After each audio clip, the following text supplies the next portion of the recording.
Rapid news തുടങ്ങുന്നു. നോക്കാം വാർത്തകൾ വേഗത്തിൽ. കവിയൂർ പൊന്നമ്മയ്ക്ക് ആദരാഞ്ജലി അർപ്പിച്ച ചലച്ചിത്ര ലോകം. അല്പസമയത്തിനകം കളമശ്ശേരി ടൗൺ ഹാളിൽ പൊതുദർശനം ആരംഭിക്കും.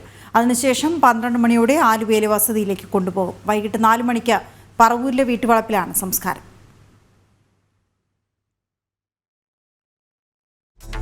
ഇന്ത്യയിലെ ഏറ്റവും പ്രശസ്തമായ ക്ഷേത്രമായി തിരുപ്പതിയിലുണ്ടായ അനാചാരം ഗുരുതരമാണെന്ന് ഗവർണർ ഡോക്ടർ ആരിഫ് മുഹമ്മദ് ഖാൻ. ആരും മറ്റൊരാളിന്റെ ഭക്ഷണശീലങ്ങൾ നിശ്ചയിക്കാൻ അധികാരമുള്ളവരല്ല. കുറ്റവാളികളെ ശക്തമായി ശിക്ഷിക്കണമെന്നും ഈ സാഹചര്യങ്ങൾ വീണ്ടും ആവർത്തിക്കാതെ ഉറപ്പുവരുത്തേണ്ടതാണെന്നും ഗവർണർ പറഞ്ഞു. ജനം TV ചീഫ് എഡിറ്റർ പ്രദീപ് പിള്ളയ്ക്ക് നൽകിയ അഭിമുഖത്തിൽ സംസാരിക്കുകയായിരുന്നു അദ്ദേഹം. കേരളത്തിൽ സ്വകാര്യതാവകാശ ലംഘനത്തിൽ തുറന്നടിച്ച ഗവർണർ ആരിഫ് മുഹമ്മദ് ഖാൻ. ആരുമായുള്ള സംഭാഷണം അവരുടെ നിയമപരമായ അധികാരത്തിന്റെയും അനുമതിയില്ലാതെ റെക്കോർഡ് ചെയ്യാനുള്ള അവകാശം ആർക്കുമില്ല. ഇത് ഗൗരവമായി അന്വേഷിക്കപ്പെടേണ്ട വിഷയമാണെന്നും ഗവർണർ പറഞ്ഞു. ഇത്തരം സംഭവങ്ങൾ സംബന്ധിച്ച് മുഖ്യമന്ത്രിയോട് റിപ്പോർട്ട് ആവശ്യപ്പെട്ടതായും ഗവർണർ ചൂണ്ടിക്കാട്ടി. മരം വീണ വീട് നഷ്ടപ്പെട്ട വയോധികയ്ക്ക് കിടപ്പാടം വാഗ്ദാനം ചെയ്ത് കേന്ദ്രമന്ത്രി സുരേഷ് ഗോപി. കോഴിക്കോട് സ്വദേശിയായ 86-കാരിക്കാണ് കേന്ദ്രമന്ത്രി സുരക്ഷിതത്വം ഉറപ്പു നൽകിയത്. PM വിശ്വകർമ്മ പദ്ധതിയുടെ വാർഷികാഘോഷത്തിന് കോഴിക്കോട് എത്തിയപ്പോഴായിരുന്നു സുരേഷ് ഗോപിയുടെ സഹായ വാഗ്ദാനം.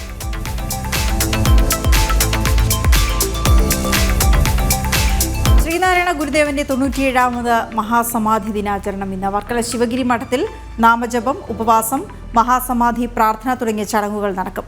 മഹാസമാധി സമ്മേളനവും ഉപവാസയജ്ഞവും റവന്യൂ മന്ത്രി K. രാജൻ ഉദ്ഘാടനം ചെയ്യും.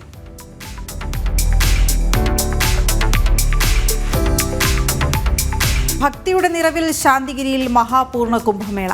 ശാന്തിഗിരി ആശ്രമം സ്ഥാപക ഗുരു നവജ്യോതി ശ്രീ കരുണാകര ഗുരുവിന്റെ ആത്മീയ അവസ്ഥാ പൂർത്തീകരണ ദിനത്തെ അനുസ്മരിച്ചുകൊണ്ടാണ് മഹാപൂർണ്ണ കുംഭമേള സംഘടിപ്പിച്ചത്. ഭക്തി നിർഭരമായി ആയിരക്കണക്കിന് ഭക്തരാണ് മഹാകുംഭമേളയിൽ പങ്കെടുത്തത്.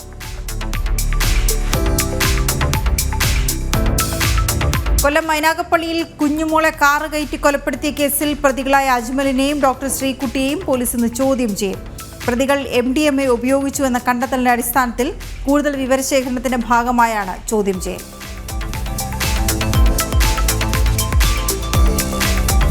മികച്ച ചികിത്സാ സൗകര്യങ്ങളില്ലാതെ നോക്കുകുത്തിയായി Palakkad medical college. Medical college നിലവിൽ വന്ന് ഈ മാസം 10 വർഷം പൂർത്തിയാകുമ്പോഴും കിടത്തി ചികിത്സ ഉൾപ്പെടെ ഇനിയും ആരംഭിച്ചിട്ടില്ല. ജില്ലയിലെ ജനങ്ങളാണെങ്കിൽ മറ്റു ജില്ലകളിലെ സ്വകാര്യ ആശുപത്രികളെയാണ് ആശ്രയിക്കുന്നത്.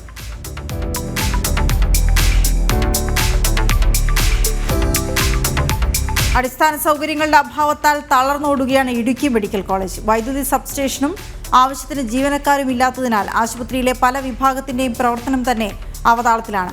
അടിയന്തര ശസ്ത്രക്രിയകൾ പോലും നടത്താൻ കഴിയാത്ത ദയനീയാവസ്ഥയിലാണ് ഇടുക്കി മെഡിക്കൽ കോളേജ്.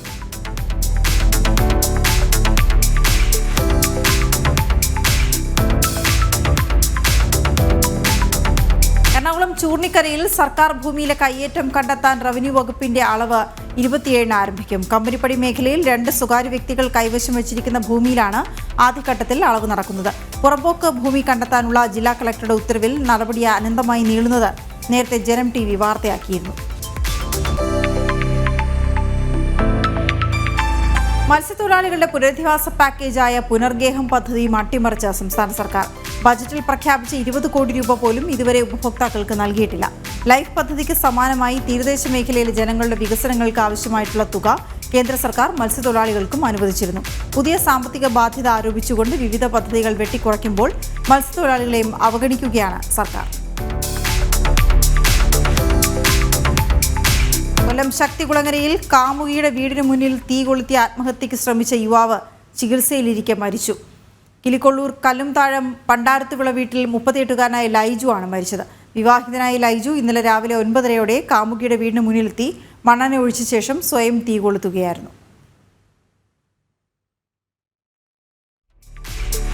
രാജ്യം പത്മവിഭൂഷൺ നൽകി ലോകം ആദരിക്കുന്ന മെട്രോമാൻ E. ശ്രീധരനെ തടഞ്ഞ് ഭീഷണിപ്പെടുത്തി CPM. തിരുനാവായ തവനൂർ പാലവുമായി ബന്ധപ്പെട്ട് സ്ഥലപരിശോധനയ്ക്ക് എത്തിയതായിരുന്നു മെട്രോമാൻ. ചിലവ് കുറച്ച് പാലം നിർമ്മിക്കുന്നത് പരിശോധിക്കാൻ എത്തിയതായിരുന്നു അദ്ദേഹം.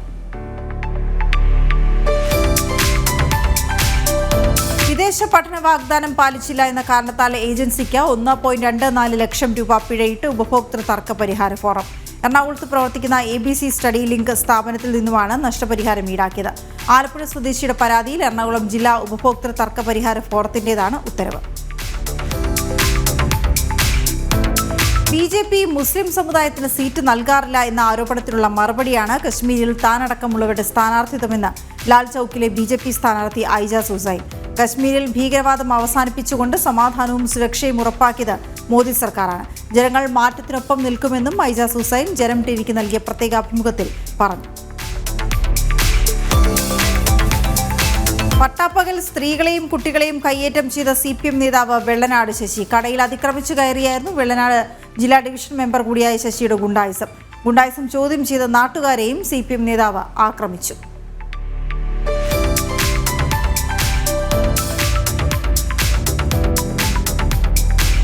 സുരക്ഷ വർദ്ധിപ്പിക്കാൻ കൂടുതൽ ഡ്രോൺ യൂണിറ്റുകളുമായി ദുബായ് പോലീസ്. താമസക്കാരുടെ സ്വകാര്യത ലംഘിക്കാത്ത വിധത്തിലാകും പ്രവർത്തനങ്ങളെന്ന് പോലീസ് അറിയിച്ചു. ഡ്രോൺ സേവനം വ്യാപിപ്പിച്ച് മനുഷ്യ ഇടപെടൽ കുറച്ചുകൊണ്ട് കൂടുതൽ സുരക്ഷ ഉറപ്പാക്കുകയാണ് ലക്ഷ്യം.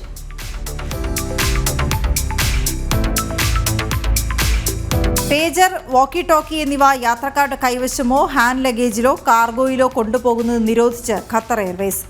ബെയ്റൂത്ത് വിമാനത്താവളത്തിൽ നിന്നുള്ള യാത്രക്കാർക്കാണ് ഇവ കൊണ്ടുവരുന്നതിന് വിലക്കുള്ളത്. ലബനൻ സിവിൽ ഏവിയേഷൻ വിഭാഗത്തിന്റെ നിർദ്ദേശത്തെ തുടർന്നാണ് ഈ വസ്തുക്കൾക്ക് നിരോധനം ഏർപ്പെടുത്തിയിരിക്കുന്നത്.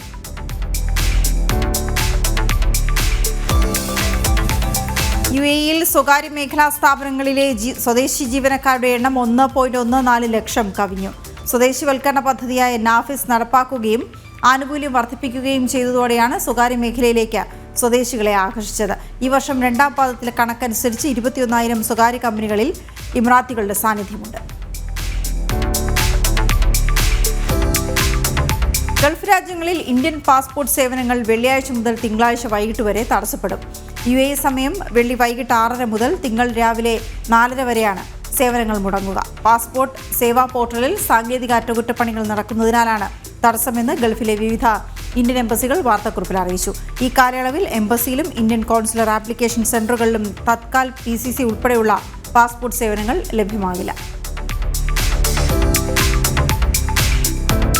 അമിത വേഗത്തിൽ കാർ ഓടിച്ചതിന് ദുബായിൽ യുവാവ് പോലീസ് പിടിയിൽ. ഷെയ്ഖ് മുഹമ്മദ് ബിൻ സായിദ് റോഡിൽ മണിക്കൂറിൽ 220 കിലോമീറ്റർ വേഗത്തിൽ കാർ ഓടിച്ച യുവാവിനെയാണ് അറസ്റ്റ് ചെയ്തത്. വാഹനവും പോലീസ് കണ്ടുകെട്ടി. സ്വന്തം ജീവനും മറ്റുള്ളവരുടെ ജീവനും ഭീഷണിയാകും വിധം വണ്ടി ഓടിച്ചതിനെ തുടർന്നാണ് നടപടി. കോഴിക്കോട് ഉള്ളിയേരിയിൽ ഗർഭസ്ഥ ശിശുവും അമ്മയും മരിച്ച സംഭവത്തിൽ യുവതിയെ ചികിത്സിച്ച ഉള്ളിയേരി MMC ആശുപത്രിക്കെതിരെ ഭർത്താവ് വിവേക്. ഭാര്യ വെന്റിലേറ്ററിൽ കിടക്കുമ്പോഴും പ്രശ്നമില്ല എന്നാണ് ആശുപത്രി ജീവനക്കാർ ബന്ധുക്കളെ അറിയിച്ചത്. സിസേറിയൻ ചെയ്യാൻ ആവശ്യപ്പെട്ടിട്ടും ഡോക്ടർ അതിന് തയ്യാറായില്ലെന്നും വിവേക് ജനം ടിവിയോട് പറഞ്ഞു. ഇസ്രയേൽ ആക്രമണത്തിൽ ഹിസ്ബുള്ള കമാൻഡർ ഇബ്രാഹിം അഖ്വിൽ കൊല്ലപ്പെട്ടു. 66 പേർക്ക് പരിക്കേറ്റു. റഫായിൽ ഇസ്രയേൽ വ്യോമാക്രമണത്തിൽ 13 പലസ്തീനികൾ മരിച്ചു. ഗാസയിൽ കൊല്ലപ്പെട്ടവരിൽ 3 കുട്ടികളും ഉൾപ്പെടുന്നു. ഇസ്രയേൽ പ്രധാനമന്ത്രി നെതന്യാഹുവിനെയും പ്രതിരോധ മന്ത്രി ഗാലന്റിനെയും അറസ്റ്റ് ചെയ്യാൻ ICCക്ക് അധികാരമില്ലെന്ന് ഇസ്രയേൽ. ഡൽഹി മുഖ്യമന്ത്രിയായി അതിഷി ഇന്ന് സത്യപ്രതിജ്ഞ ചെയ്യും. വൈകുന്നേരം 4:30 രാജ്നിവാസിൽ നടക്കുന്ന ലളിതമായ ചടങ്ങിൽ ലഫ്റ്റനന്റ് ഗവർണർ VK സക്സേന അതിഷിക്കും മന്ത്രിമാർക്കും സത്യവാചകം ചൊല്ലിക്കൊടുക്കും. ക്വാഡ് ഉച്ചകോടിയിൽ പങ്കെടുക്കാൻ പ്രധാനമന്ത്രി നരേന്ദ്രമോദി അമേരിക്കയിലേക്ക്. അമേരിക്കൻ പ്രസിഡന്റ് ജോ ബൈഡന്റെ സ്വദേശമായ ഡെലവെയറിലെ വിൽമിംഗ്ടണിലാണ് ഉച്ചകോടി നടക്കുക. പ്രധാനമന്ത്രിയുടെ 3 ദിവസത്തെ അമേരിക്കൻ സന്ദർശനത്തിൽ നയതന്ത്ര ഉഭയകക്ഷി ചർച്ചകളിലും പ്രധാനമന്ത്രി ഭാഗമാകും.